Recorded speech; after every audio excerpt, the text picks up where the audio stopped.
Big welcome along to the Young Hearts Run Free podcast. Llinos and Roscoe, how are we both doing? Good, yeah, thank you for having us. Very excited to be here. Yeah, just about back to normal, I think. Yeah. Well, you've got a normal. Well, kind of, yeah. Fantastic. Well, John and I have already spoken about what we're here to mainly speak about. Ross, you've been on the podcast once before. Second cap, as we're calling them nowadays. I know. Ross. Yeah. I feel special. You look kind of special. I've been told that before. I don't know if that's a post-spine thing or what, but we'll delve into that in due course. But Llinos, welcome for your debut on the Young Hearts Run Free podcast. Ross has went through this one before, but we're going to pose this same question to the both of you. Llinos first, for listeners who might not know you, although you got a few name checks on the unawards, didn't you? So I'm pretty sure most folk will know you. How would you describe yourself as a runner and as a person? As a runner, I'd probably describe myself as very average, kind of mid to back of pack, I guess. I'd say I run for joy rather than results. My running has improved in the last few years, but I like to run in beautiful places. I don't do any road running. I run on trails and hills. And as a person, I would describe myself, I'm a tree hugger, basically, literally. I'm an ecologist and a printmaker. I'm a mum of two. I love wild places and mountains and nature. Yeah, I guess that's how I describe myself. Fantastico. Well, I'm going to let Ross come in and then we'll delve into some questions because I've got questions already, John, and I know that John has. I can just tell by the look in his face. Ross, here you come. Yeah, well, I mean, like I say, I've been on before, so I've kind of gone through this before, but I don't think I've changed much since the last time. I think I'm still a mid-packer. I'm still I don't know, enthusiastic beyond my ability, I think. I like to have a go at things that are kind of just at the very end of my reach. So, yeah, aside from the running kind of things, I'm a father, I'm a dog walker, I'm a coffee lover. Yeah, I'm just an average guy, really, who likes to do some weird, wonderful things. Average guy doing unaverage things. Yeah, stupid things. Wild things. More on that very soon. John, tell you're poised. Man, I like what Ross was saying there about enthusiastic beyond ability. It's ticking my boxes as well. I'm in the same camp as that. But I think it's great that people stretch their boundaries, and also people love the phrase. Listeners love the phrase about ordinary people doing extraordinary things, and I think both of you tonight is what we're going to be speaking about. So thank you both very much for being here. Llinos coming out right off the bat with "I run for joy." That's a T-shirt right there, man. Run for joy. It's quite brilliant. I'm a tree hugger. I love that, and I'll just yeah, and I love we're all lovers of the outdoors. Definitely, we all love the trails, but we'll dive more into this sort of the spiny stuff in a wee while. But Stephen, have you got any questions before we go? It was just a Llinos. You were run exclusively on trails. Road running, tarmac is just your thing. There is a stretch of tarmac between my house and the road end that's like 3.7 miles long. And if I have to do a session, I generally do it on that bit. It's got a lot of potholes and it's a bit rough, but that's the only bit of tarmac that I ever run on. A 3.7 mile stretch of tar between the house and the road end. I'm trying to formulate that in my head. That's quite a long drive. Do you live in a bloody Well, it's a mansion? single track road, Okay. very quiet one. So that's Right. the only stretch of tarmac that I really have access to from the house. I live kind of in the hills, really. Yeah, well, In where do you live actually? Because we know Ross is in East Lothian direction. Ross, is that right? Yeah, just near North Berwick. Yeah. Yeah, I live directly on the West Highland Way, just at Bridge of Oakey, Oh, just along from Bridge of Oakey. So the West Highland Way goes past my front door. There's nobody that gets to run on the West Highland Way without. I'm like the troll under the bridge that sort of jumps out and ambushes everybody. If anyone comes through my patch, I tend to know about it. have to put something in the sentry box. I An see them offering through the window offshore. going past. So when I run from my house like directly onto Ranachmore, or I can go in other directions and get access to the hills there as well. I'd be constantly on Strava wondering what they're up to when I saw somebody. Anyway, sorry. I've got all the local legends down here because I'm the only runner that lives locally.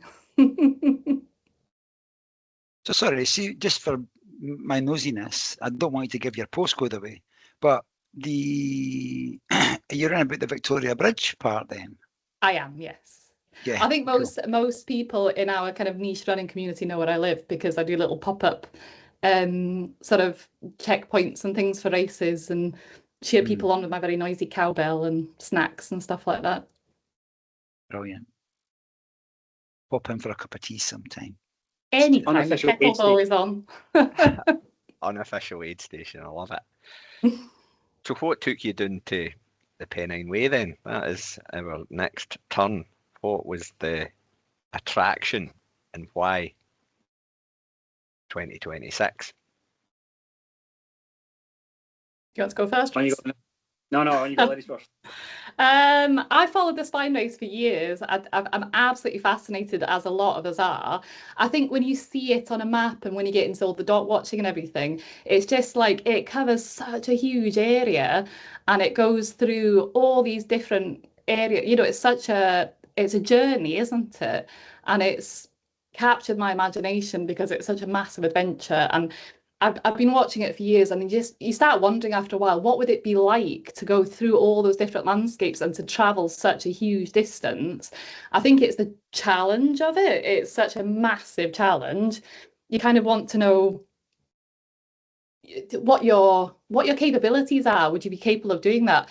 I know I'm quite comfortable in kind of hills and mountain terrain, and I have the skills to look after myself, but I've never done anything that distance before. So it's an itch I wanted to scratch for a few years. I did the Challenger South 2 years ago in January 2024, and I really enjoyed it. And I think I felt confident after finishing that I could have a crack at the full thing. But why this year? I guess it's just financial and family circumstances led to it happening for this year. Like I said, I did the Challenger South 2 years ago. I couldn't afford to go for the full spine last year. So yeah, this year it was. And I just wanted to see what it would feel like to travel that distance, to push myself and see what I was capable of, and just to be part of the experience. Like, you want to be one of those dots. You watch the dots for so many years and you wonder what it would feel like to be one of those dots. Brilliant answer. Brilliant answer. That is, yeah. It's almost like the window of opportunity arose this year for a multitude of reasons as well. Yeah, and I've got to say, I'm coached by Debbie Martin Kansani, and she more than pushed me towards a spine as well. She actively encouraged me to sign up. I think Some say actively encourage, others say bullied.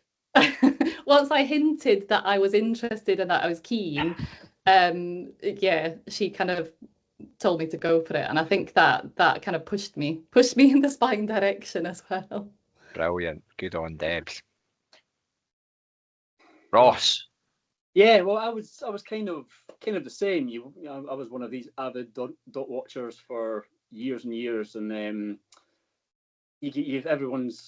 everyone here has these friends who kind of encourage you to do things as well, or encourage you by doing them themselves. You know, it's all very well. You watch these dots and you see all the superstars doing all the John Kellys and the Damien Halls and all this doing it, and then all of a sudden you start to see the Dan Kershaws and the Gillian McGales, and and you're like, I know these people, And well, if they are kind of brave enough to do it, am I brave enough to do it? And that's kind of what happened with me. I was just watching the dots, and then I thought 2 years ago I'll press sign up when the sign up came on, and I got onto the waiting list. But I was something like 120th or something on the waiting list, and I thought, there's no chance I'll ever get in. And then I think mid-November, I got an email coming through saying there's a place if you want it, and I was like, oh shit. But obviously it was mid-November, you're coming up to Christmas, you've not trained for it, you've not got any kit, you've got other plans that you've made. So I was like, right, seriously, I can't do that this year. I don't have the money. I can't just cancel Christmas and say, right, I'm away to disappear for a week up the Pennine Way, because I would absolutely get divorced. So the next year came around, and I thought, I'll give this another go. And I was there waiting in a lay-by when the entries opened. I just clicked enter, and I got straight in.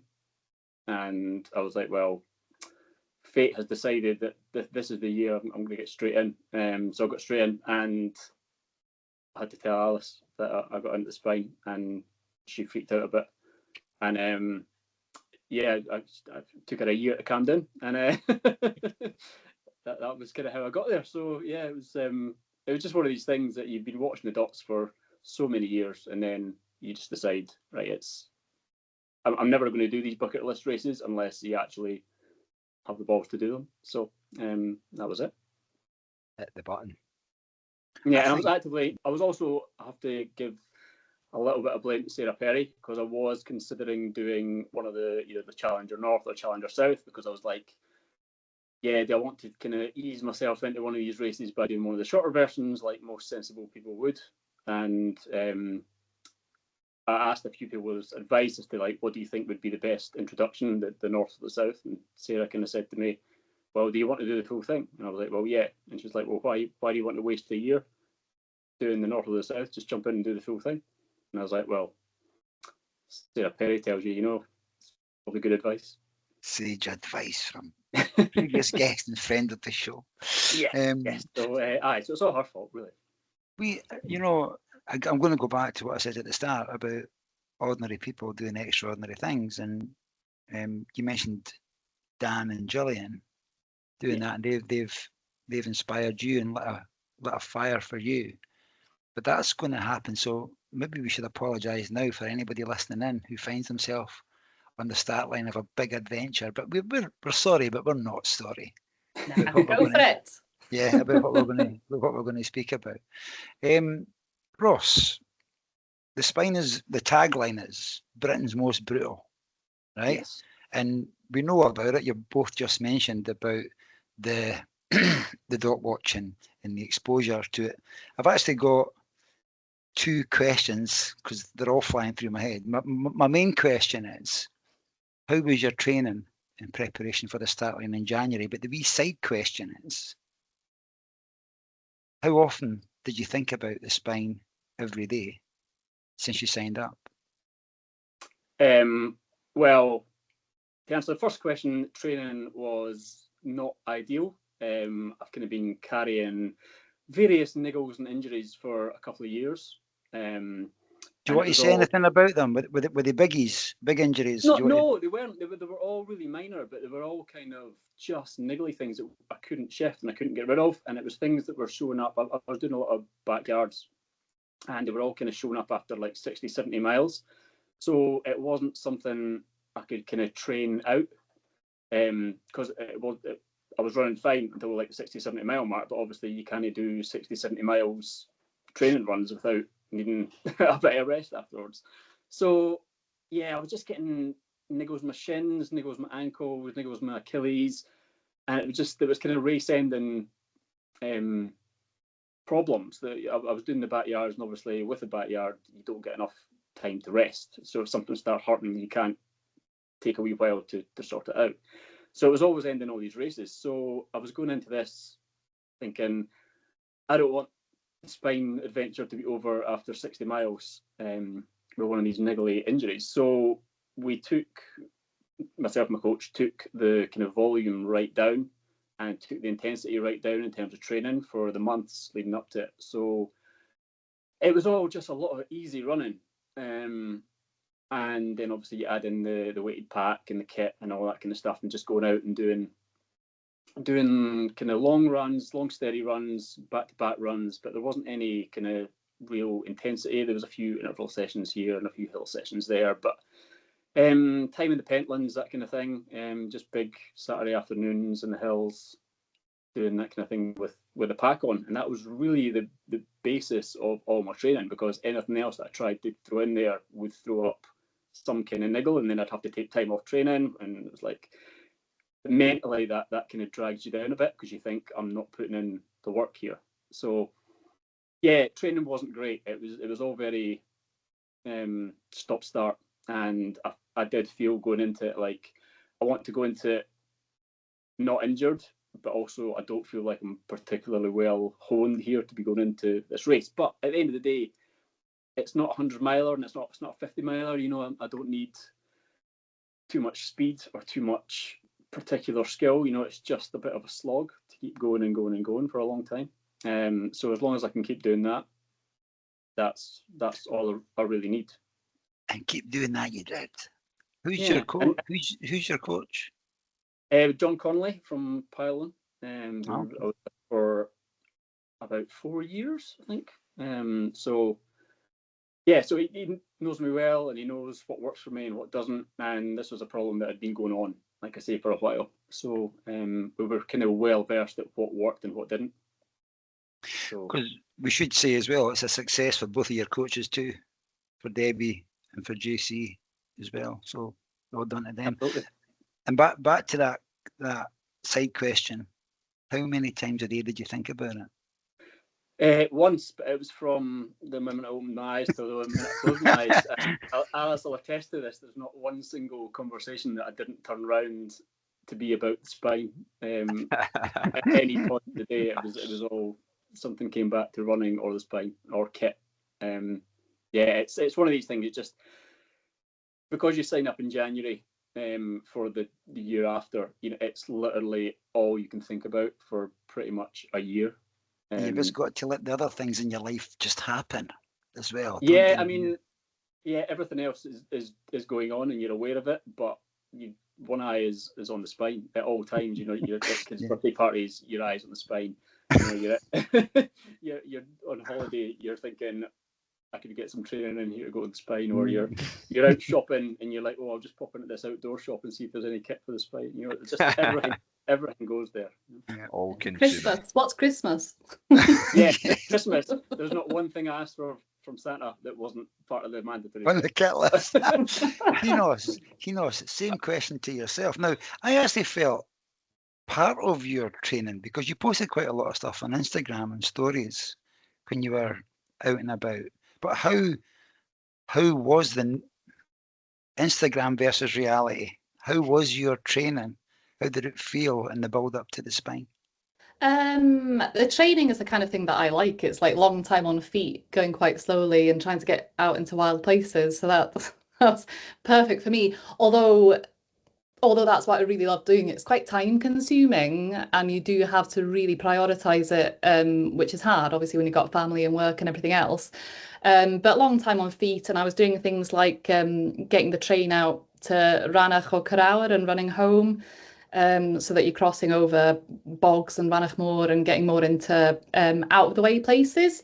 Not shying away from bad weather, so that you're getting comfortable being uncomfortable, and you're testing kit all the time. Lots of big pack stuff, just getting comfortable that you know where everything is in your pack that you need, just trialing stuff out so that you know what works and what doesn't. What else did it look like? Recce's. I'd done the Challenger South before, so I didn't re-recce that section of the route. But I did recce most of the rest of it. So I think I spent 3 weekends traveling down to go and recce the route. And I was doing things like spending a lot of time studying maps, watching all of the YouTube videos that had anything to do with the Pennine Way or the spine race, just trying to learn as much and soak as much information as you could, because the training, yeah, some of it's physical, you know, the getting out running and being physically ready, but a lot of it is just building knowledge as well. I wanted to be as prepared as I could be. I knew I probably only had one shot at doing the full spine race because the cost is really prohibitive. So I wanted to be as well prepared as I could be. I didn't want to go into it thinking I could have done more or done something to improve something that I missed out on to improve my chances of finishing the race. So a lot of time was spent reading stuff, researching stuff, watching videos, you know, speaking to people that had done the race like Debbie and getting advice and learning from their experiences, listening to podcasts, all that kind of thing, really. I think you've answered the question about how much did you think about it. Oh, it's all costuming. Yeah. My husband's not a runner and he's so bored of hearing about this spine race by the time it came around. I was just going to ask, because you've actually referred to it a couple of times between you now, the cost. And I think because we've spoken about it, people will be going, "What? How much does it cost? What does it cost?" And I know roughly how much it costs, but a lot of listeners won't just quite appreciate the cost of that event and actually why it costs so much as well, which, it stacks up. Llinos, how much does it cost to enter the spine? I think, Ross, you might be able to answer this. Is it about £1,300, something like that? Yeah, I think so. Yeah, I think it's about £1,300. How much it costs to enter the race? To enter the race, yeah, exactly. There's a vast hidden cost as well. Yes, I can imagine the whole cost of that January to January. Yeah. By the time you enter the race, you buy all the mandatory kit. You buy. I mean, it's not a case of just taking off things either. I mean, you're going to buy stuff, and then you're going to think, "Oh, I need something better." So you end up buying 2 of them, and then you need, maybe somebody else has got something better, so you buy 3 of them. So it's all the mandatory kit plus all the spares plus everything else that you think might be a good idea, plus the cost of travelling up and down to various places and doing the recce's and staying in accommodation when you're there and time off work, and there's just so much hidden cost to, as well as the actual race entry fee. It's thousands and thousands I spent, and I didn't buy everything new either. I mean, I was scouring Vinted and eBay for all kinds of stuff, and I think I probably got 75% of my kit off Vinted and like at massively reduced price. Same. And it still cost me thousands. Yeah, and I borrowed stuff as well. I borrowed some stuff, same as Ross, a lot of secondhand kit. A lot of the stuff I did already have, but then you need multiples of stuff. It's a long time to be out. You're not, you can buy 1 pair of waterproof socks and they're £48 or whatever, but they're not going to last you a whole week. You need more than one, and also you're using stuff up in training. Like the trainers and all the rest of it. You're kind of trying not to wear through things in training because you want them to last, but at the same time you need to make sure that they're robust. And time off, for training and all the rest of it, but it does add up. Also, the non-cost impact on family and stuff as well. It's like, I'm away, I'll see you in a couple of days' time because I'm going to chase my passion, which brilliant that you're getting supported and able to do that, but it's all kind of, it's quite a business case that gets stacked up here, isn't it? Do you know if it is. I mean, Alice keeps asking to see a physical breakdown spreadsheet of every penny I've spent on this race, and I'm just like, I couldn't possibly remember. Push that one away. The auditors are not welcome. Okay, sorry, I was not in the question set, but I just thought it was worthwhile just touching on that. It's an undertaking and a half. Oh yeah. Your mic's off, John, which is actually not like you, so you must have been farting. No, bringing it back to the question set, we're talking about kit there in that question, and it is it's an important question to ask because a lot of people maybe don't know what the costs are. But was there any bits of kit that you agonised over? We asked Sarah Perry this question as well. Was there something that you took with you that was not on the mandatory kit list? Llinos. Oh, that was not on the mandatory kit list. A flask. Can't underestimate the importance of a hot drink when it's really cold. Just a small flask, yeah. I didn't take one when I did the Challenger South and I regretted it.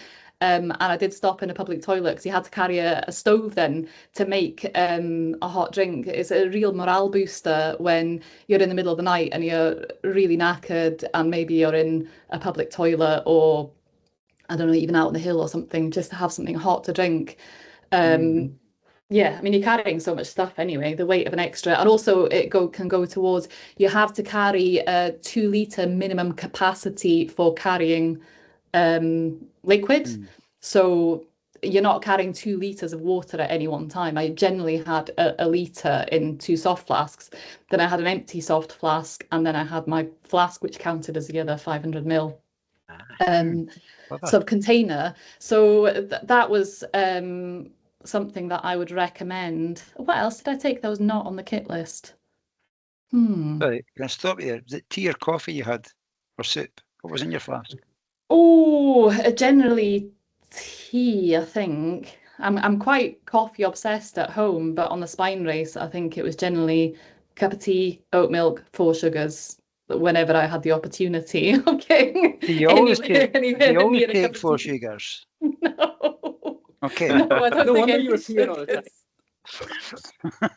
Ross, same Come question to back to you. the spine. We've got a Something- diabetes diagnosis.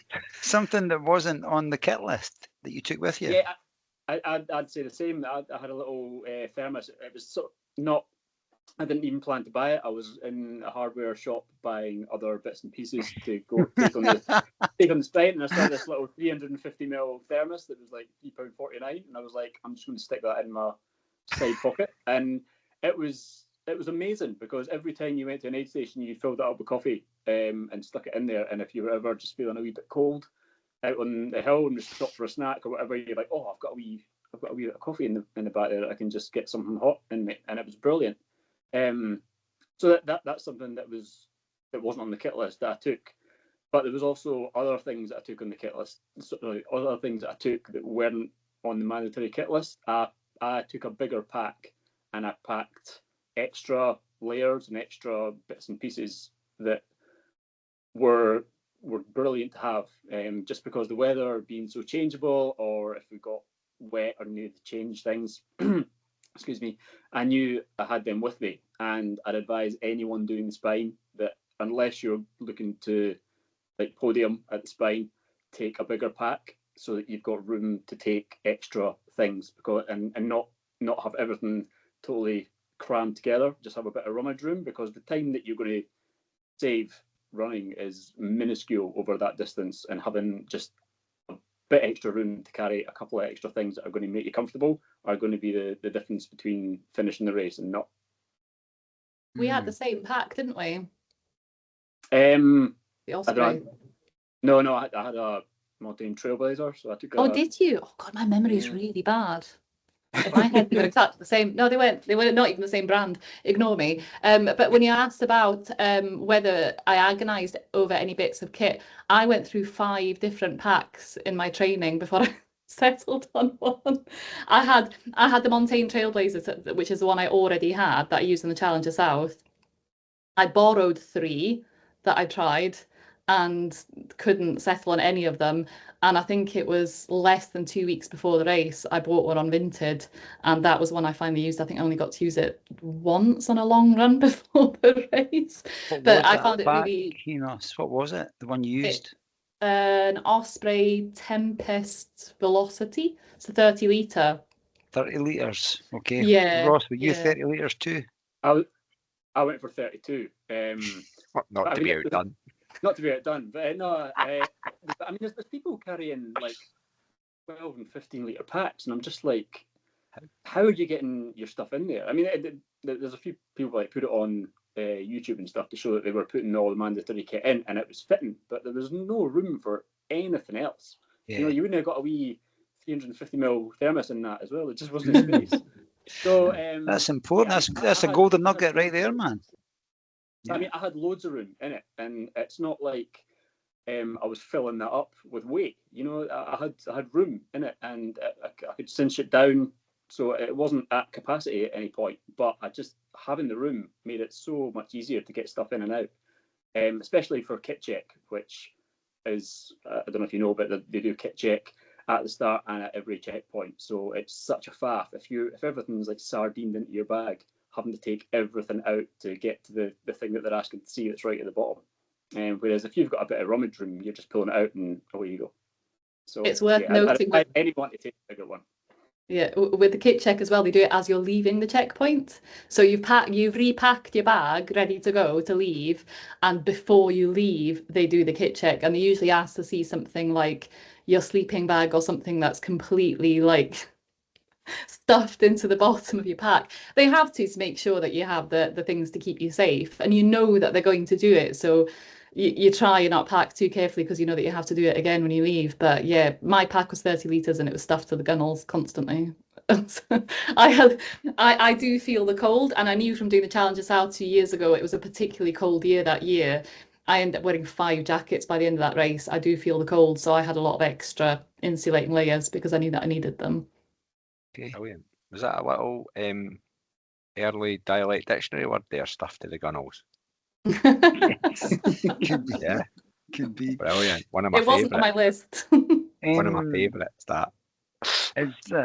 I've been stuffed to the gunnels many times. I'm not talking about packs. I'm talking about food. Yeah. Llinos, a spine magic moment, either good or bad, something that you'll never forget. I can't choose just one. Ooh. There was a few, I guess.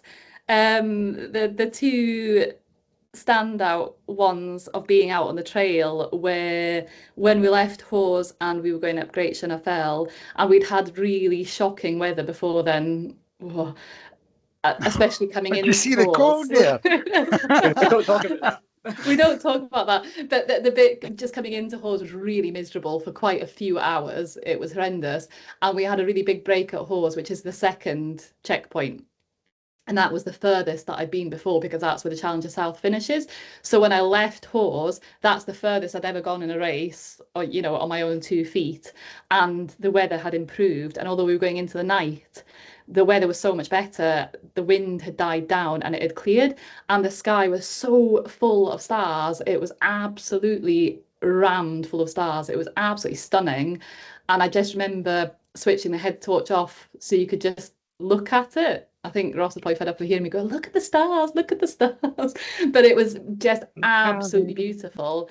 But then the other one, which is also really special, was Crossfell. I mean, going over Crossfell was such a spiny moment. I mean, it was almost a white, it was really poor visibility. The weather wasn't great, but you were doing it, you were in the spine. You get to that summit of Crossfell, it's the highest point of the Pennine Way, and there's this giant cairn that's a big cross shape, and it had all this amazing sort of ice crystals all over it, and you knew you were just about to go in for your noodles at Greg's Hut, and it just felt like the spiniest moment. You felt like you were really immersed in the race, and that was a really cool moment as well. Brilliant. And Ross, maybe going to ask you for your magic moment, but how did it feel to be with a tree hugger under a sky full of stars? I didn't know she was a tree hugger then.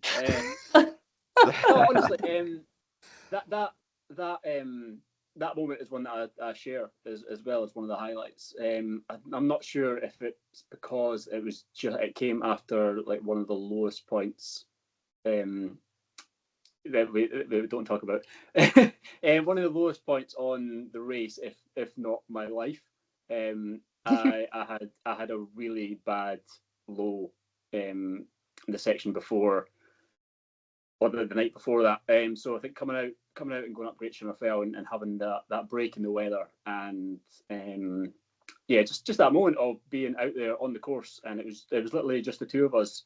And we had a wee stop at the top of the hill, and it was just one of these beautiful nights, and it was just like you felt you were kind of out there in the middle of the wilderness, and there was not another person on earth, and you were just like having that moment, and that was one of these special moments. And Crossfell was beautiful as well. I think being in Greg's hut was just one of these surreal things. It's like just one of these fabled things about the spine that you have in your head, and then to be sitting there actually just with John Bamber eating the noodles and kind of looking over at the people that are around you, and you're all just like, fucking hell, we're here, you know, this is it, this is where we are. And yeah, that was just one of those moments as well. So Brilliant. Thank you both so much for sharing that. The world's a pretty special place, and when you get moments like that, you just got to take time and take it in. Yeah, I mean, you can't buy those moments, you know. It's about, without getting all mushy and all that, you know, it's the people you're with as well. I mean, the reason me and Llinos were together for so long, I think, is because we didn't plan to spend the journey together. We just kind of fell in together, and having those moments together shared made it kind of special as well, you know. Yeah. I think we appreciated the same things, didn't we? And we were both happy to take a moment to enjoy it, you know, instead of like, oh no, we can't stop to think about that, you've got to crack on. We were both keen to get as much out of the experience as we could. So whether that be switching our headset off to look at the stars, or just, you know, sitting down at the top of the hill and having a bit of chocolate and just kind of really soaking it all in, I think. Yeah, and I think that comes from the fact that we both weren't, you know, in it to win it and pushing for every second, and you know, we were there for the experience rather than to get it done as quickly as possible. And I think that's why we got on so well. You know, we both had that kind of wanting to enjoy the experience, wanting to get the most out of it, because it's probably a one and done for both of us. But also made it very much easier for us as well, because it just, your thoughts were together, so that was absolutely fantastic throughout the week. So thank you both for thinking of us to do that. Now, I cannot move on, because I'm going to ask you this question, Ross, and I'll respect whatever you say if you choose not to answer it. Do you want to speak about your low point? I don't know. I've tried to speak about it before, and I kind of get a bit emotional. But I'm fine with that. I think it was just a combination of everything. It wasn't one thing. The weather, the tiredness, the kind of desolation of the place we were. It was just really hard going, and everything kind of came to a bit of a head. And yeah, it was really tough. Normally I can pull myself out of kind of dips like that. Positive thinking and mantras and counting and singing to myself, or, you know, all these kind of techniques that you can do to take yourself out of the kind of pit that you've got yourself in. But nothing worked that night. I don't know why. Everything just kind of got on top of me a bit, and yeah, it was hard going, mentally as well as physically. I mean, physically I was really done in, but I've been really done in before, and kind of kept going, but this was kind of just really low, and I think it was just a combination of everything getting on top of me. Well done talking about it. Thank you. Stephen? Well, you spoke about some of your mantras there and your techniques, rather. Yeah. What prevailed to turn that around for you, just quickly? I mean, I struggle to say kind of turned it around or got me out of it, because I don't think I did get out of it. I think I just got to the end. You know, I just endured it enough to get to the end. Mm-hmm. There's nothing that got me out of it. I just continued to feel shit for the whole time until it was over. So yeah, nothing actually worked. We just got to the end of the road. So yeah, I was just able to keep putting one foot in front of the other and keep following, you know, this wee red light ahead to the end. Yeah, nothing relented. You know, it was. I don't know how long I could have kept going on that. But it's not like there was no point on the spine that I wanted to quit. You know, I didn't ever get to the point where if someone had come along and says, like, tap my hand and you're out and this is all over, I would have tapped their hand. I would have kept going, I think. But it's kind of the lowest I've ever been. And just a reminder, there'll be some people listening to this saying they've paid thousands for this experience, you know. But that's almost partly, this will sound almost you know what I mean? It's almost partly what you come for, like to explore that edge of your comfort zone that you spoke about at the start. Llinos, from you'd have been observing this then, and maybe also, do you know, because our next question's around about how you supported and motivated one another. I think that's a good place to sort of focus that question on. Yeah, I probably, with hindsight, didn't support Ross in the right way on that section. It was it was a tough time on that section. The weather was really grim, so you ended up being in what we call the Gore-Tex bubble, you know, when you put your hood up and everything and you just kind of go into your little bubble when the weather hits really hard. And in my mind, I thought, if I take over the navigating and stay just ahead of him, I could see he was having a really tough time. I thought he'll have to keep pushing to keep up with me and that'll pull him along. But with hindsight, that was probably, I mean, I didn't really know Ross then, so that was maybe not the right thing to do. And I probably should have hung back and stayed side by side, and that might have boosted morale a bit more and made it easier. I don't know. I'm a chronic overthinker, so I've thought about it since then. And maybe if I tackled that differently, it might not have been such a miserable experience. Hindsight's a wonderful thing, isn't it? I think you've been hard on yourself. I don't think it's your responsibility to look after me.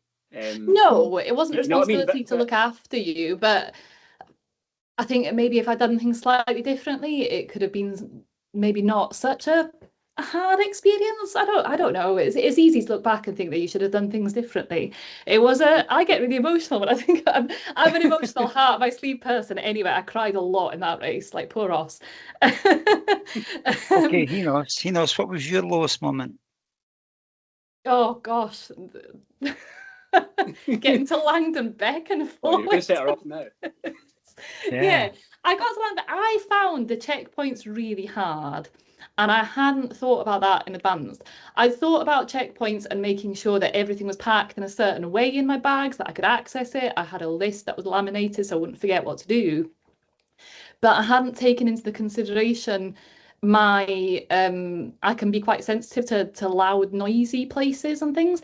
And you're out on the hill in the dark for most of the time, mostly just me and Ross, maybe another person or two around, and it's quiet or it's just your own voices. And you get to these loud, bright, noisy, sometimes there's music on, people asking you what you want all the time. People are lovely. They're trying their absolute hardest to help you and to make it a warm, inviting atmosphere. But I found it really jarring. And it's only by the last couple of checkpoints that I kind of got to grips with that. So I did have a tendency when I reached checkpoints to burst into tears and take a while to sort of pull myself together, because it was quite sensory overload for me personally. And when I got to Langdon Beck, I don't know what it was. We'd been quite tired heading towards the checkpoint, and we'd started doing the micronapping. That was the start of the micronapping for us, wasn't it? On the side of the trail, where you just like sleep for 3 minutes or 5 minutes and then you stand up and keep going again. So we were starting to get to that point of extreme tiredness, and my mood just plummeted. I'm quite a positive person generally, and I'm quite self-motivated. I've never wanted to quit in a race before. I've never DNF'd, touch wood. I've never wanted to DNF. I've never had those feelings of wanting to stop, but I got to Langdon Beck and my mood was just like so low, and I just went in there and immediately said I wanted to DNF. That I think what I said was, I'm done with this shit. I'm not going back out. I've had enough of it. I'm out of here. Get me home. I called my husband and told him that he needed to drive down from Bridge of Orchy to come and pick me up from Langdon Beck because I'd had enough. I think I called people that I hoped would tell me it would be okay for me to pull out. So I called my husband and expecting him to say, it's fine, I'll come and get you. But he was like, oh, maybe you should just have something to eat and have a sleep and see how you feel and make your way to the next checkpoint. I called Debs and she just gave me tough love. I went and asked to see the medics, and I asked the medics to medically withdraw me, find something wrong with me so that you can pull me out of this race without me losing face. They couldn't. They said that there was nothing wrong with me at all. So it was all in my head. It wasn't physical. It was all in my head. and I had a sleep and I had something to eat and I still wasn't having it. And I was saying to Ross, you know, you just go without me. I'm holding you back here and that's me done. You're going to have to carry on. Good luck, sort of thing. And then I went and had another sleep. You have 8 hours in the checkpoint before they kick you out. And then It sounds like a lot. it goes really quickly. And then I had a phone call from a number I didn't recognise. And so I answered the phone and it was Gillian McGale. And Debbie had got her to call me and to try and talk me around. And initially I was having none of it. I was like, no, that's me done. But you know yourselves, you know Gillian, and you've interviewed her for the podcast, and she's made a really strong stuff. And I don't remember a lot of what she was saying. I think she just had me sobbing down the phone. And but I do remember telling her that the fire in my belly had just completely gone out. And what she picked up on was, you don't need the fire, you just need the embers. That's all you need. You don't have to be desperate for it to get out and smash it. You just have to have that smallest bit of you that wants to carry on, and the rest of it will come in time. And eventually I agreed that I would go through the motions. I'd pack my bag, I'd get ready to leave, and what I said was, I'll go half a mile down the road and then I'll turn around and come back, and you can see that I've given it a go then. So I went through the motions. I think Ross had been kicked out or left just before me, and I was like, oh good, I'm not holding him back anymore. The pressure, you know, there's no pressure. Not that he was putting pressure on me at all, it was on myself. And I was like, I'll go through the motions, I'll just get ready to leave. And I left, and within about 100 meters probably of leaving the place, maybe 200 meters of leaving the place, I was like, what the hell was I thinking? Of course I want to be out here. Yeah, let's go for it. I'm fine, there's nothing wrong with me. Yep. And then Ross was just round the corner Hanging about. Hanging about, taking your time, moving forward slowly. And as soon as I met up with him again, I was absolutely buzzing. I was like, of course I want to be here. With my new pal that I've made. We're having a great time. There's nothing wrong with either of us physically. I think the weather had maybe improved for a short window of time. Yeah. at that point, and I was, I just completely turned it around. And after that, sorry, I've talked for ages. After that, I never had thoughts of quitting again after that. I'm going to ask you a follow-up question, because we sometimes get secret questions, and I spoke to Gillian McGale, and Jill, I think you've answered this one actually. How soon after landing back did your mindset change to positive? You've just spoke about that. It wasn't very far. But the other question, she gave me 3 actually. When did you feel the embers take hold? You mentioned about the ember. I love that, the embers. Who needs a fire? Just get the embers going. So when did you feel the embers take hold? It was pretty much as soon as I left, to be honest. It was, I guess, eating and sleeping had more of an impact than I'd realised. And when I realised, yes, I want to do this, I am doing it, I want to be doing it, I was really, my ups and downs are quite up and down. So once I'm like excited and happy about something, I'm like, woo, up here. So yeah, once I was buzzing for it, I was really buzzing for it. Oh, we saw you on Spine TV. You seen it? They caught me at that was after Crossfell, and I was like, yeah, this is awesome. Yeah. Brilliant. Ross, checkpoints. Thoughts on checkpoints?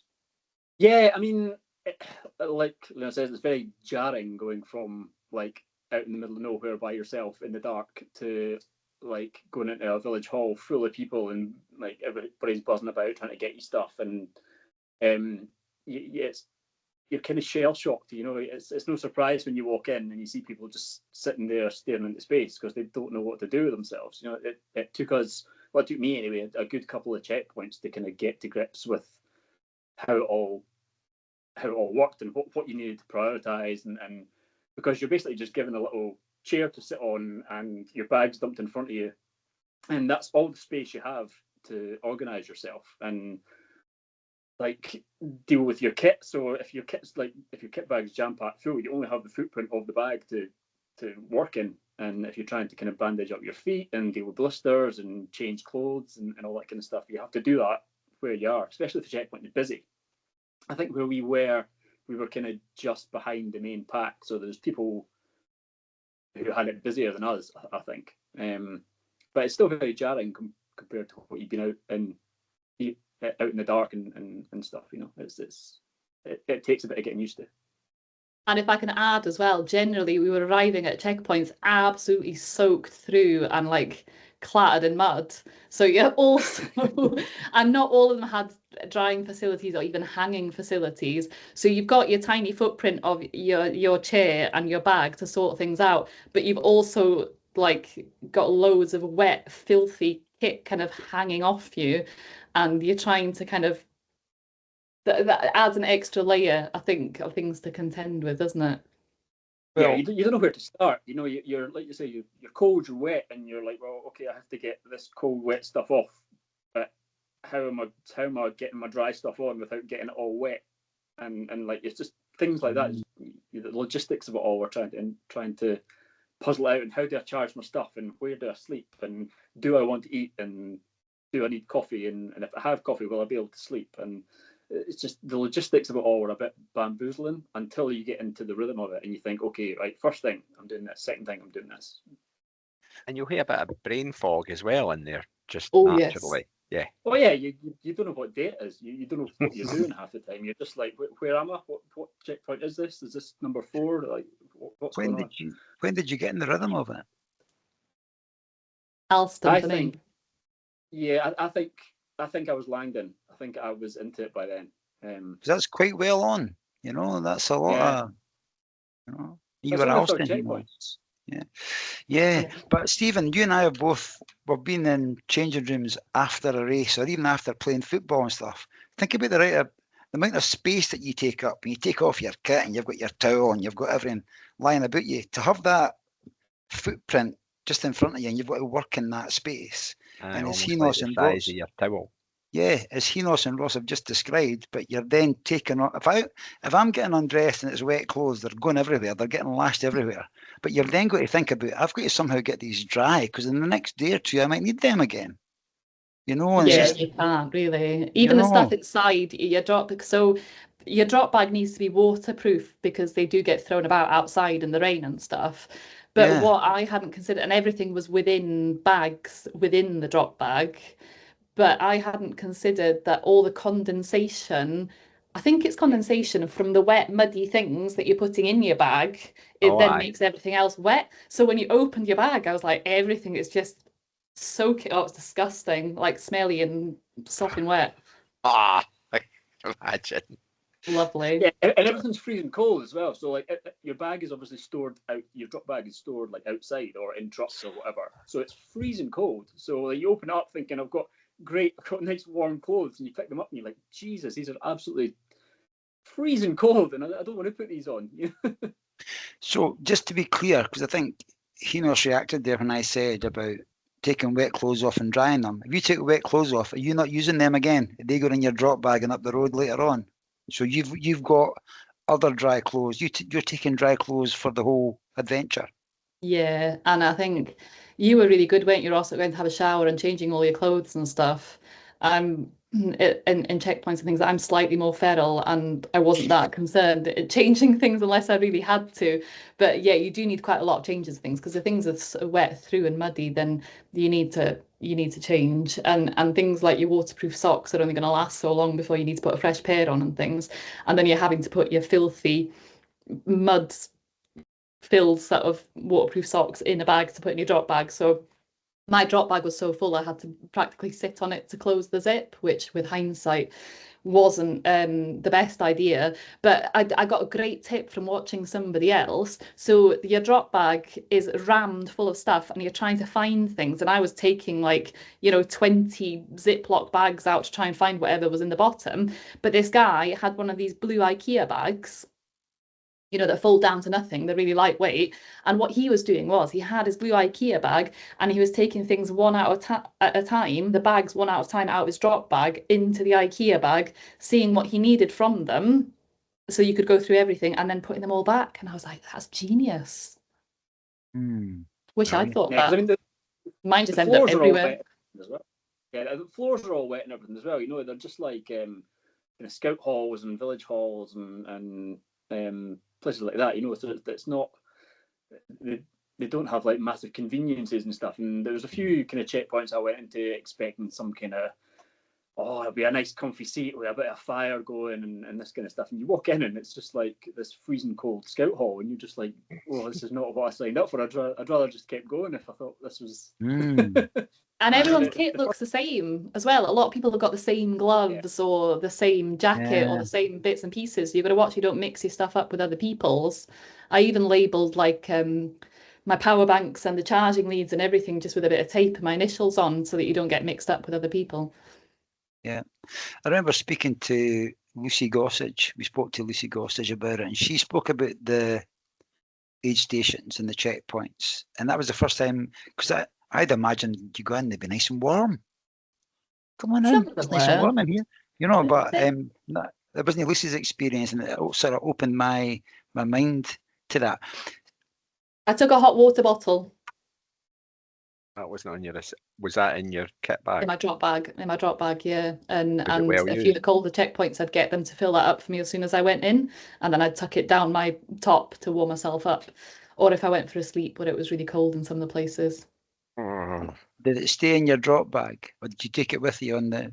I didn't take it with me. It's a nice idea. Was that like a friend of mine said and a half of your flask? A friend of mine said that he takes the expedition meals and puts the hot water in, and then whilst it's stewing or doing its thing before you eat it, he tucks it down his top and uses it as a hot water bottle for the first couple of miles.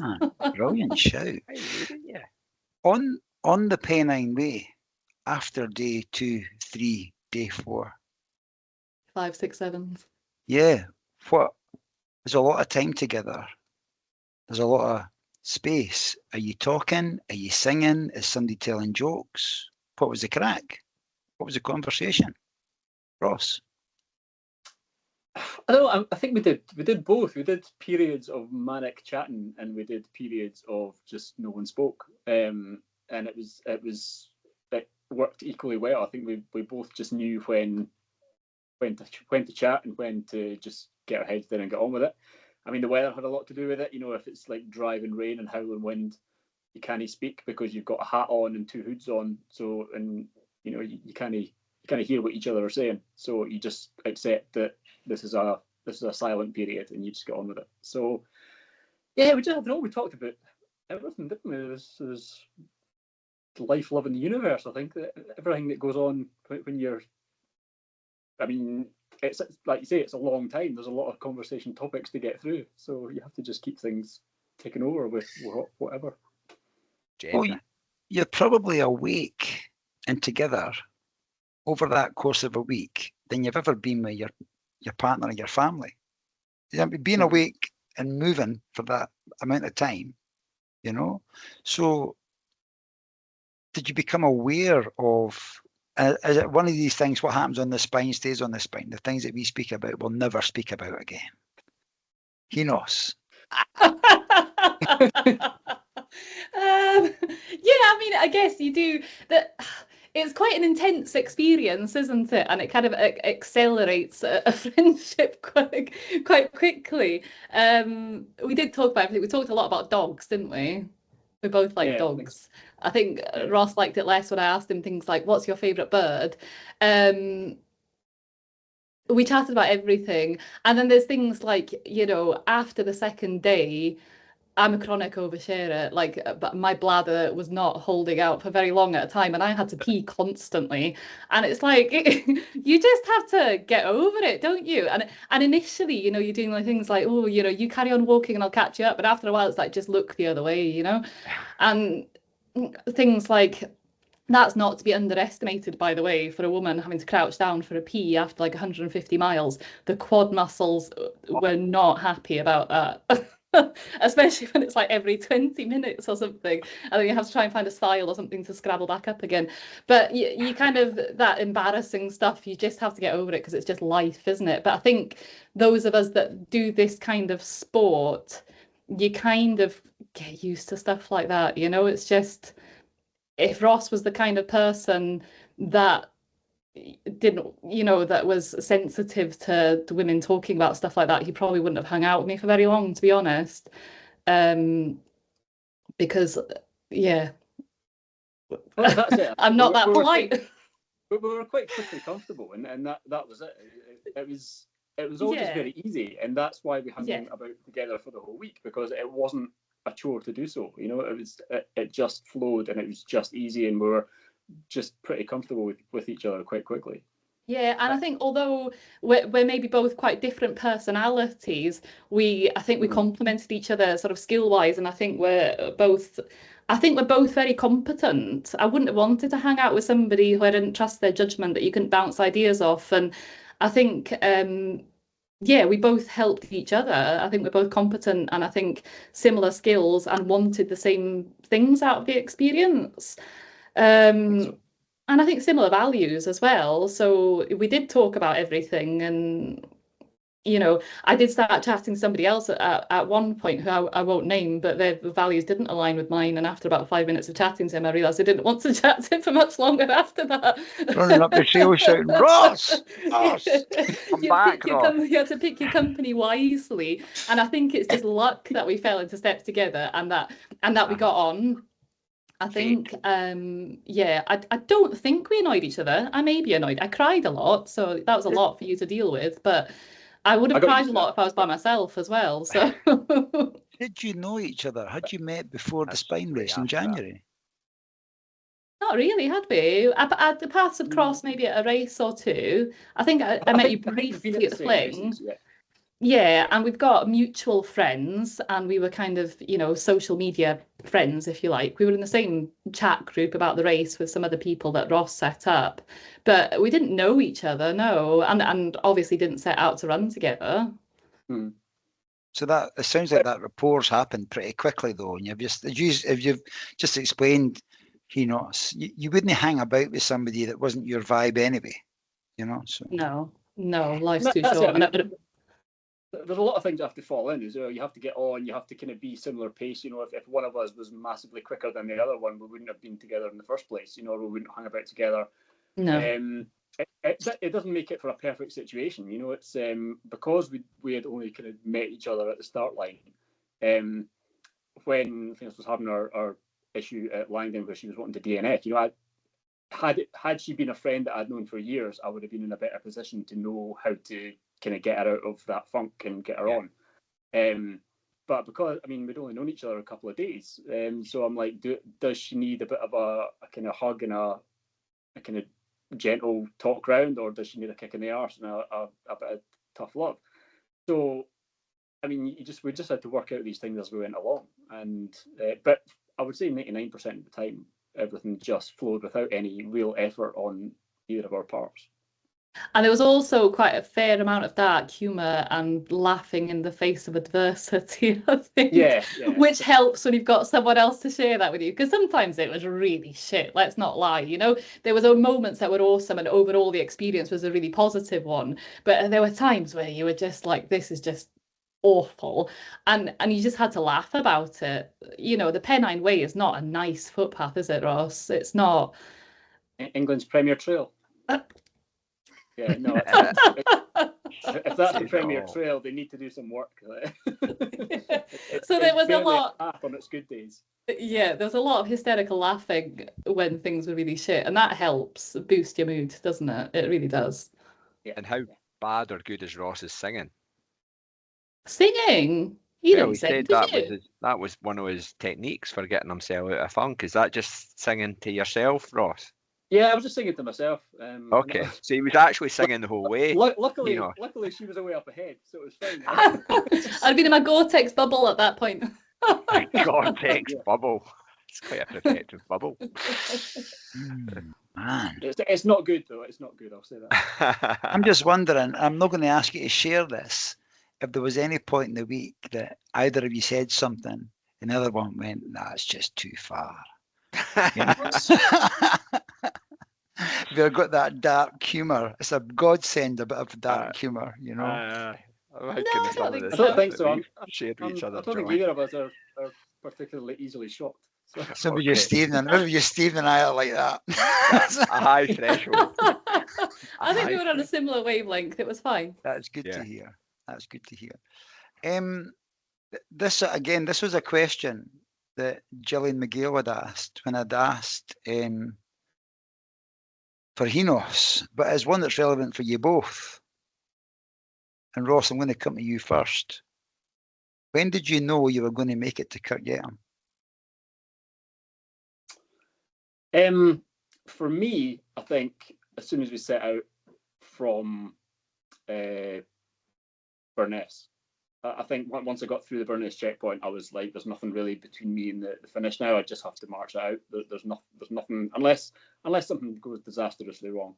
There's nothing going to stop me." But I don't know. It's I don't want to sound cocky and say I never thought wouldn't make it. But I think barring disaster, obviously it's a long time to be out there, and it's a long time to get from start to finish, and anything can happen. But there was not any kind of one point that I thought I'm not going to make this. And there was I'd be able to push through anything that came my way, other than physically not being able to continue. Were you physically well? Not always, but I mean physically well enough to continue. I didn't have any real problems. I think I managed everything well, which is 90% of the battle. Any problems I had, I addressed quickly and I managed well, and I didn't allow it to become a problem. And that whole "be bothered" thing that they hammer into you at the start line. I mean, how many times did we say "be bothered" during the week? It was just a case of whenever there was a problem, you'd be bothered. Like, be bothered to put your ice spikes on, be bothered to take a stone out your shoe, be bothered to deal with a blister, be bothered to eat if you're like, or be bothered to have a nap if you're tired. Just make sure you're giving yourself the best chance. Brilliant. Thank you. Llinos, when did you know you were going to make it? Similar to Ross, I think from the start, I never questioned, not that I never questioned, I thought there was a good chance that I was capable of finishing if I looked after myself well, but having an injury or something out with my control. But anything can happen out there. I didn't physically, I think I held up pretty well until towards the very end, where I had pretty severe Achilles swelling and pain, and the medics had to give me codeine. I was on like a codeine train from Burness to the finish. I guess it's when you're in the Cheviots, you're on the home straight, then that's when you know that you're gonna, next stop is Kirk Yetholm, isn't it? Although a surprising number of people DNF at Hut 1 and 2. I think, yeah, when you're in the Cheviots, you're on the home stretch. And it wasn't just the two of you, there was a group, wasn't there? Yeah, there was 4 of us that last stretch, yeah. It was that Johnny and Petra had joined us over Crossfell as well. I think we bumped into them a few times on and off. They were kind of either just ahead or just behind of us for quite a lot of the race, weren't they? Yeah, we were to and fro them with them from before Langdon, because I was speaking to them at Langdon. Yeah, and I think we saw Malham Tarn as well, didn't we? And then we went across Crossfell with them. We spent that day with them, and then at the finish, Ross had a sleep at the church at Burness, and I'd gone ahead because I couldn't sleep, and the codeine had kicked in, and I was really slowing down my Achilles, so I just got a wee head start whilst I was moving okay, and arranged to meet Ross at Hut 1 if he didn't catch me before then. So he left the church the same time as Johnny and Petra, so the 4 of us after that just decided to stick together to the finish. Just our wee team. Watched Ross's sleep. 163 hours on the Pennine Way, man. Jesus. It's a long time, isn't it? That's phenomenal. Honestly, I'm getting emotional thinking about it. Congratulations to you both on seeing that through. You've described what's been a monumental effort in getting this done. Ordinary people doing extraordinary things, and that's exactly what you've done. That's what I've written down here as well. That was my the sort of message, was that ordinary people can do extraordinary things if you work hard and you back yourself. Yeah, I think it's like I said at the start, from like reaching things that are at the very end of your reach. They're only out of your reach until you actually do them, and then once your reach extends with more of these things you do. So That's a scary the way statement. That's a scary statement, Ross. Fucking hell. it is. But it's brilliant, though. It's brilliant that something you believed, you hoped, and you dreamed in December you could do this. Now it's February, and it's done. You've done it. You've achieved it, which is quite bloody brilliant. What I you love it. occupying yourself in your mind with post-spine? Do you get a bit of blues? Do you get... Well, you obviously have to recover, but does life feel a bit vacant? Well, I've been doing this long enough now that I know that there's going to be a bit of a chasm of despair straight after any big event like this, because there has been in the past with West Highland Way and Lind and whatever else.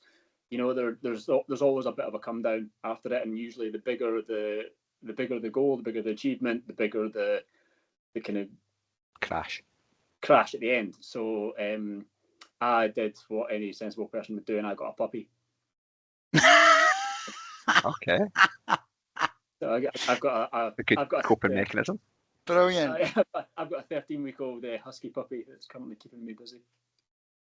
What about you, Llinos? You buy a puppy? No, unfortunately. I did actually. I was so jealous of Ross's puppy. I saw an advert for a dog that needed rehoming on Facebook, and I messaged the people about them, but it had already gone. We've got one dog already. I just spent a lot of time lounging and eating. I need to stop eating so much, actually. I'm still just, my body's just gone into that whole starvation thing of like, we don't know when she's going to do this again. So you just need to consume all of the chocolate and the crisps and pizzas. And yeah, I'm still eating. I need to start running again. I've seen a post, I think it was just today. I've seen a post on Instagram from Ali Bailey. She's got exactly the same thing. She's eating constantly. It's constant eating. Yeah. Champion. How have you been? 3 different ways: physically, mentally, and emotionally. How have you been, Llinos, since the spine finished? Physically really stiff and sore those first few days. The sweats at night were insane, and my legs I couldn't sleep because my legs were just throbbing all the time. My feet were in good shape in that I didn't have any blisters or anything, and they actually looked really good, but they kind of felt tight and swollen. But it was my legs were just like, I've never had pain in my legs like that before. And it took a few days for that to settle. Tired and wanting to sleep, but not really able to sleep that well or get good quality sleep, and the sweats were bad. And then I'm still just stiff, and my Achilles was really sore for the first 2 weeks, but that's settled down a bit now. And I managed to 2-mile run yesterday just to test that out, and I think I'm kind of over that now. It was just really swollen, and it was the Achilles on both sides, but particularly on one side, just from overuse, I guess. So physically, yeah, you'd expect to feel stiff and sore, don't you? I mean, you're not going to cover that distance and not feel it. Emotionally, yeah, I cry at the drop of a hat anyway, so maybe that's been a bit closer to the surface, maybe. I did have a couple of days of feeling really down, but like Ross, I get that after every big race, and I did expect it. Emotionally, what was the other one? Mentally. Really proud of myself, actually. Sometimes I come away from stuff like that and think, oh, maybe I could have done better or tried harder or whatever, but no, I'm really proud of myself, and I still feel that now. I feel a real sense of achievement. So mentally I did feel low for a while, but that passed. I kind of let it be until that moment had passed. And yeah, I'll talk to anyone that wants to talk about the spine race forevermore, I think. Brilliant. And so you should. Thank you for speaking to us. Thank you for that answer as well. Ross, physically, emotionally, mentally, any order you like. Yeah, well, physically okay. Apart from being really tired, I was in the kind of first week after it, I was really struggling to sleep at night. I didn't really have night sweats that people go on about, but I just couldn't fall asleep at night, and then I was falling asleep at the drop of a hat during the day. Anything menial like walking the dogs just really took it out of me, so I was exhausted after walking the dogs. Unlikely enough, my feet were absolutely destroyed after this, so I will Dave Martinsani an apology, because I asked her for foot advice before we went, and then I completely rejected it. And can I just say I followed her foot advice to the letter? So yeah, so sorry, Debs, but no, I mean I've never had a blister in my however many 15 years of running. You jinxed it by telling me that at the start of the race, didn't you? I jinxed it, yeah. I had 7 on the first day, and some pretty bad ones, like in between the toes and on the edge of the heel and stuff. So, and like my feet are absolutely destroyed. So I think a lot of it is to do with the ice spikes, running or kind of running in those, and having them on for long periods of time that we did really just batters your feet. So I've got 3 toes that are still numb at the moment. I don't have any feeling in them at all.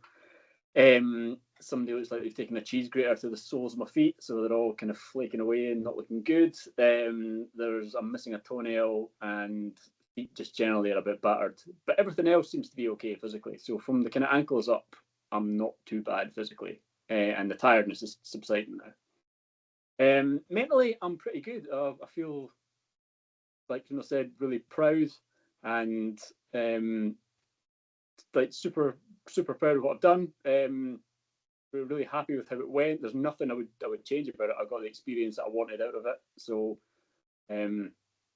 yeah, can't complain about anything there. Emotionally, I think there's some trauma there that's going to need a bit of work. But yeah, I'm not in any pit of despair or anything. But I think, yeah, some of the lows that we had out there are pretty low, but again, some of the highs are pretty high, so it all kind of evens out. But emotionally, I think, yeah, there's some things I still need to work on talking about. Let me take you to an emotional place, Ross. Special question. Okay. I asked Alice Beveridge for a question. Oh, and God. She also gave me 3.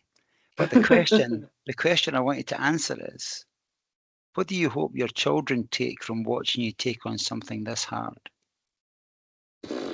Oh God. Children don't really care. I'd agree with that. Is the honest answer. But I mean, they're kids. They don't really give a shit at this age. But I think maybe when they're older, I hope that they just. I hope that they do hard things to show themselves that they can do hard things, and that's kind of what I want them to see. That's that example, isn't it? Well, it's that's a it. role model. I hope their future selves kind of look at it and are, I don't want to say inspired, but are encouraged to put themselves out of their comfort zone, to prove to themselves that they can do things that they don't think they can. Brilliant. Thank you very much for doing that. Llinos, you announced on the Spine TV, I'm doing this for my boys. I'm the worst person to speak to the camera, especially after like no sleep for 3 days, because I can really waffle on. Same question to you. What do you hope your children take from what their mum's done? Yeah, I guess similar to Ross, that they're not. They kind of grow up seeing us doing this stuff, and it's almost normalized, isn't it? But I'm hoping when they're adults and they look back on it, that they'll think, yeah, they'll see that if you work hard at something, you can achieve difficult things. And I think also they were aware of the difficulties that I had when I wanted to quit, and they heard me crying on the phone and all the rest of it. And unbeknownst to me, they'd seen me on the live camera when I arrived at Langdon Beck. I didn't even know there's a live camera there, having a bit of a meltdown. And then they saw me coming out the other side of that and continuing and finishing. So I guess I'd hope that they would learn that you know, things can be really difficult, but it doesn't mean that you quit. You know, you can still carry on and get things done, and just to follow their dreams, no matter what they are. Neither of them are runners. They might be in the future, but to follow their dreams and to have adventures and do the things that make them happy. Brilliant. I think it's important too, you've just described this, that there is another side. When things are bad and they're low, there is another side to that. And that's been captured both in this what we've seen on the spine, but also here this evening too. Thank you very much. The third question Alice sent was a food one. And she followed it up by accusing me of being a Fifer. She said, "Are you fae Fife?" No, I'm not fae Fife. It was about a cheese and jam combination. And I said, "There's nothing wrong with cheese and jam on the same sandwich. I'm totally cool with that." And then she said to me, "Are you fae Fife?" No. Well, that's right then. She thinks that's a weird Fifism. I think it's perfectly reasonable. Of course it is. And if you've not tried it, people, try it. It's absolutely fantastic. I'm Welsh and I think it's a great combination. Yeah. I'm not going to ask you to answer this question, but I'm going to put this one out here as a sort of EastEnders cliffhanger.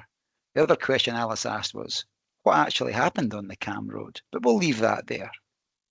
Okay? Look at the expressions say it all. We'll just leave that. If you're watching on YouTube, you'll get the expression. If you're listening, then you'll hate to imagine them. Yeah. Okay. Bad things. Bad things. Tears, snotters. All the bad things. Never go there, anyone. Never go there. Although I did, the one highlight of the Cam High Road was when I looked at the puddles of water crossing the road, I saw fish moving in them. Not real ones. That's quite interesting. One of many hallucinations along the way. Wonderful. Oh, yes, a whole separate episode just for hallucinations on the spine. Trippy. It is quite trippy, yeah. There was a few.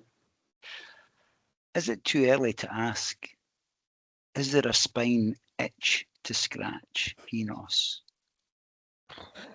Not yet, no. Okay. Not yet. Oh. I don't think, I'd have to wait until my kids are older and more independent. I think it eats into family time so much, and the cost and the time, I couldn't justify it. No. Okay. Ross? Is there a way we can block Alice from this podcast? But because she's going to be stressing out, or because I haven't said no already. I mean, I think with the spine, I got everything out of this experience that I wanted to get, so I'm not immediately keen to go back. But like we said, it's not just a horrible thing. You know, that there's a lot of amazing things that happened out there, and it's an amazing thing that we did. And there are times when I can't remember who said it, but I think it was maybe Jack Scott said that make the most of the time that you're out there, because next week when you're back at work, you'll wish you were back there. And there's a lot of truth in that. I mean, I don't wish I was back on the Cam High Road, but there are parts of it that I wish life was just as simple as moving forward and putting one foot in front of the other and not having to deal with a million other things. And it kind of breaks life down into real simplicity, and you're just managing yourself and you're moving through a landscape, and life's just really simple and easy. And I kind of missed that about it.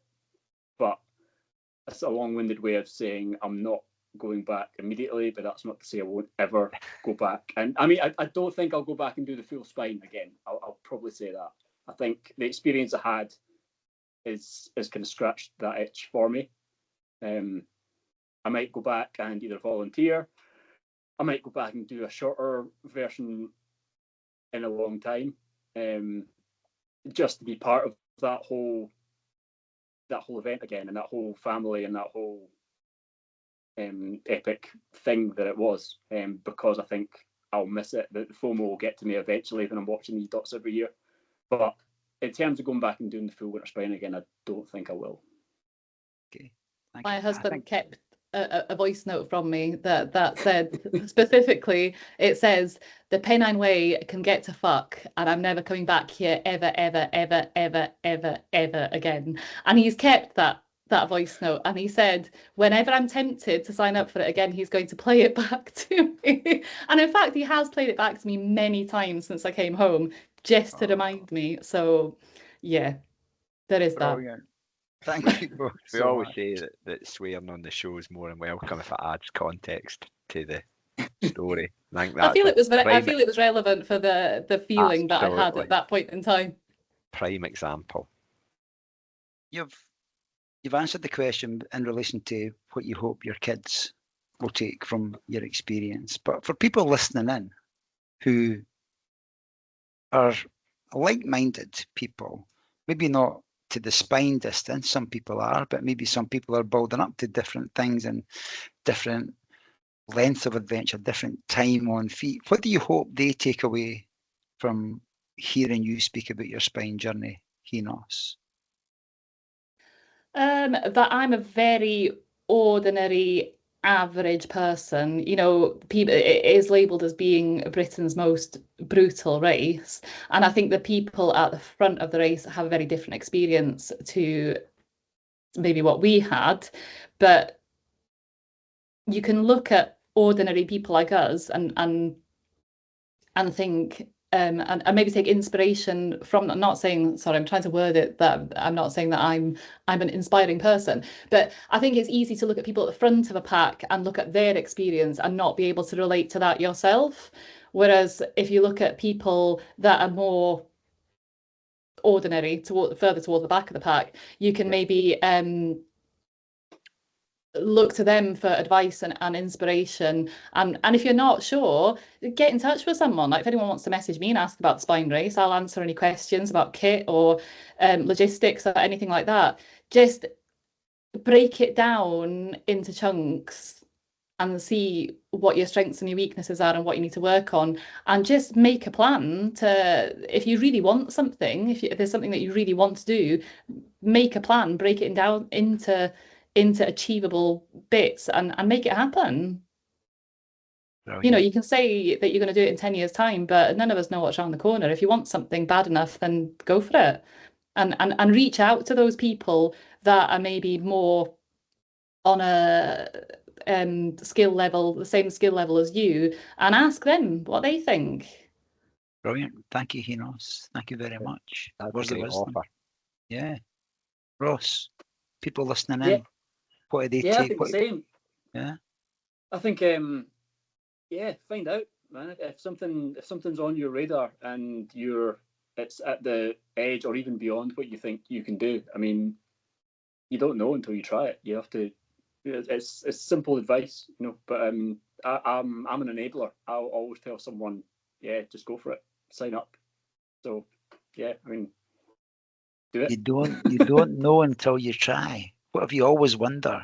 You don't know until Yeah, I you mean, try. yeah, And you it's have a to find out. risk. I mean, if it doesn't work out, it doesn't work out, and then you know, if that's your limit, that's your limit.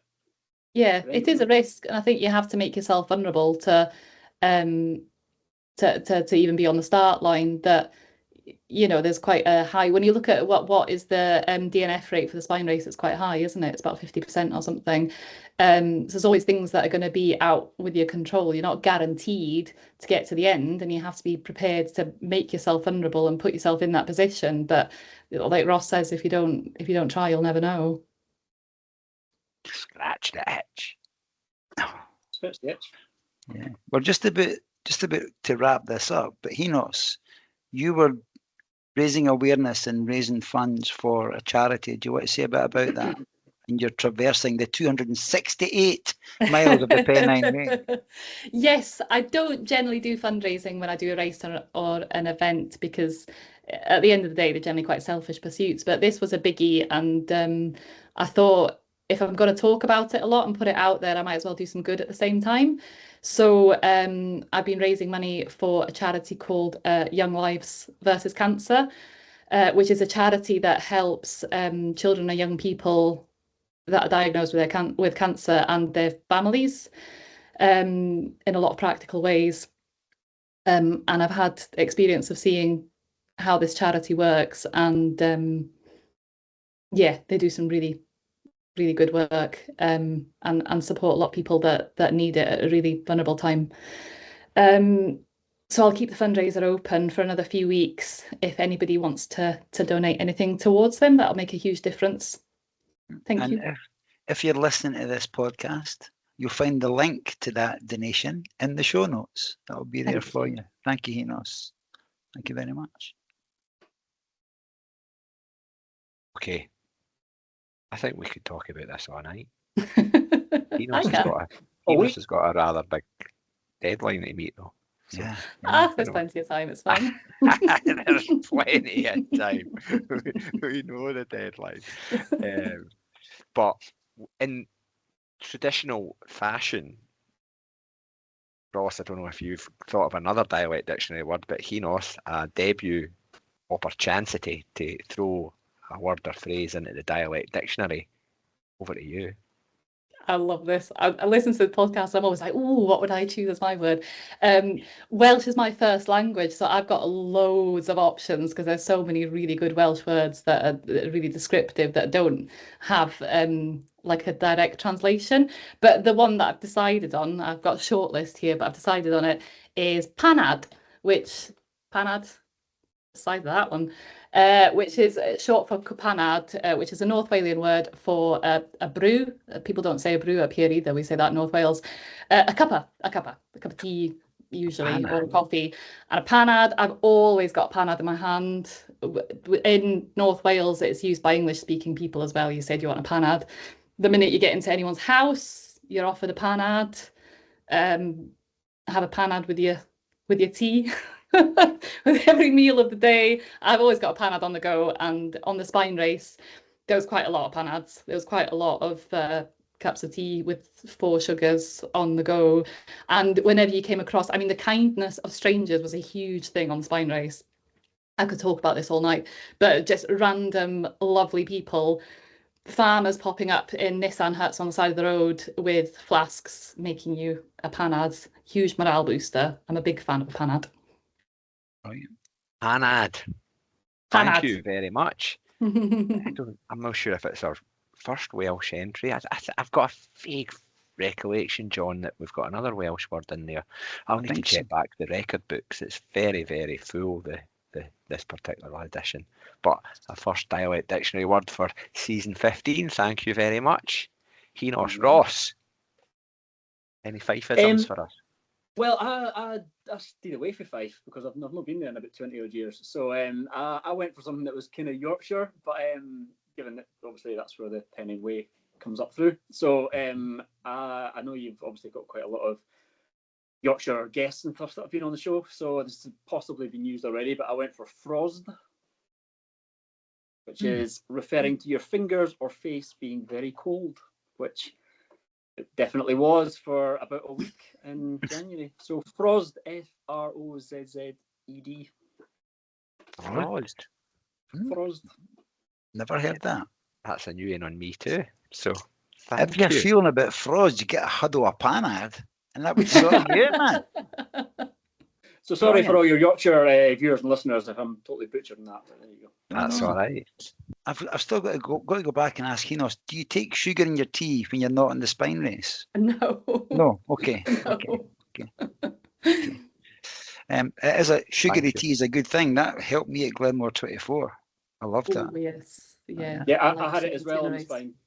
Yeah, I never drink tea at home at all. It's always coffee, but I had sugary tea every aid station. Brilliant. Habit changing. John, let's wrap it up with some music. So this will be this will be the first entries in the playlist for this season. I know this is a very, very key moment. Trailblazers. Llinos, what song or track would you like to grace us with and the listeners? Oh, this is so hard. I've got a short list of 6 here. Can I have, we'll tell you what. Have 6, am I? We'll give you 2. Oh, would you really? Yeah. Oh, that's good. Right. Okay, that helps. Oh, that might make it harder, actually. Am I not getting any? Is that? Oh, you're getting Can I have them one. both? No. Right, okay, I'll choose We one. could if one of So- them's the same, eh? Sorry. They won't be. Okay. I can guess what theme Ross is going to take with his. The obvious choice would be Beluga Lagoon's the Glen lyrics. I literally got tattooed on my arms for the spine race. You can't quite see it, to remind myself that I'm feeling bold and I know where I'm going, which was north. But I'm not going to choose that one because I think it's been chosen lots of times before because it is What the quite. Levi Hearn remix? No, I'm going to choose instead. I'm going to go for Beluga Lagoon's Feral Road because that the Pennine Way is quite the feral road. That's what I'm going to go for. Brilliant. I Fantastic. applaud that one. Yeah. Okay. And I have a think of your second one because you can throw another one on. Ross. Well, I'm a bit weird, in that I'm kind of a big Blink-182 fan. It's pretty much the only music I've listened to for about 10 years now. I've got a playlist that's just got every Blink-182 track on it, and I just play it on repeat. That's when I'm at work. It's when I'm doing backyards. It's all the time. So it kind of had to be Blink-182. Ironically, I didn't ever have my headphones in at any point during the spine race, so Blink-182 were never with me. It's just because this chat was so good the whole time, so I didn't ever use my headphones. But I've gone for All in My Head by Blink-182 because that's pretty much the ethos of running and suffering and all that kind of stuff. And some of the lyrics are quite apt for what goes on. Brilliant. Off Thank to a you very flyer. much. Llinos, quick, go. Second song. Oh, go on. I'll sneak in the Foo Fighters Times Like These, but the acoustic version. Oh, yes. Brilliant. That's my generosity finished. Thank Well you. done. Listen, I think I didn't know what I was expecting from this chat. Sometimes it's very different sometimes when there's two guests as well as, and there's Stephen and I, but this has worked really, really well. I think you've both given each other space and supported each other throughout this. I'm sensing vulnerability has happened for you both as well, and that's a good thing. It's a bit of these long endurance stuffs, these races, it's a bit of a leveler. I mean, you were describing that blanket of stars. I was like, oh man, I want some of that. But it was brilliant what you've shared, the highs, the lows, the in-betweens. But most of all, I'm filled with absolute delight that you both finished it and got it done. It was honestly, it was an emotional experience dot watching, and nothing like what you guys experienced, but from the other side of the screen to be watching these dots moving forward, and then that realization, that's why I asked the question, that realization of knowing when you're going to finish. When you know it's happening, life at my end stops. I'm not caring about spreadsheets or Teams meetings. I'm watching these dots moving to Kirk Yetholm. That's what I'm doing right now. And it was absolutely brilliant. So again, congratulations to you both. And thank you so much. I'm going to hand over to Stephen to wrap us up, but thank you so much for sharing some time with us and sharing your spine experience. It's brilliant to speak to you. Thank you. Thank Yeah, you. no, I just want to say, I think we could have easily spoken for another hour on it. There's, you didn't cover 268, or collectively double whatever 268 is, 536, about right, miles on the Pennine Way, and get to all the nooks and crannies of it in the space of an hour and a half or whatever it may have been. But thank you for sharing your experience of sharing that whole experience together. And it sounds like it's been in many ways life affirming. And I'm just want to give a wee warning to people who watch dots. Just be careful what watching a dot can do to you, because you might too end up on the Young Hearts Run Free podcast. Thank you so much for sharing your January adventures with us. It's been a treat. It's been great. Thank you so much for having us. Yeah, thanks very much for having us.